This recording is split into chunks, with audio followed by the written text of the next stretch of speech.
Hey guys, Greg here from Deer Park Diesel. I want to talk to you for just a brief minute today about the 6.4 liter Powerstroke.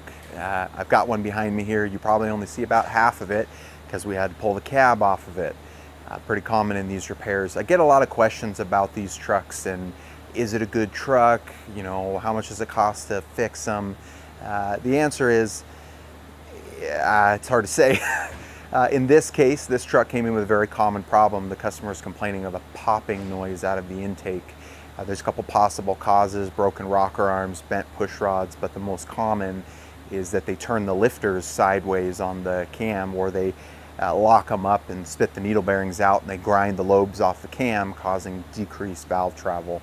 It just beats the crap out of the lifters and then they don't come out. So in this case, this truck came apart with two lobes ground off the cam, and the lifters look like they've been run through gravel. The primary cause of this, if we're being honest, in most cases is lack of lubrication. Either not enough oil, poor quality of oil, or not consistent oil changes. The best way to avoid this is to use a high quality synthetic oil, do it regularly.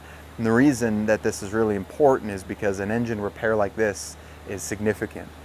This is what we would consider catastrophic engine failure. It requires almost an entire disassembly. The engine comes down to bare block.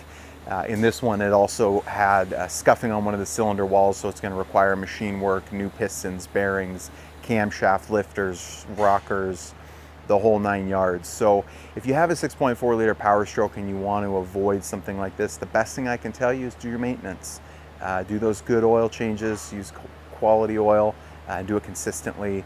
Same with your fuel filters. If you have any questions about these, we'd be happy to answer them. And as you can see, we do this every now and again. So we've gotten a feel for it. I'd be happy to help if there's anything we can do for you. Thanks.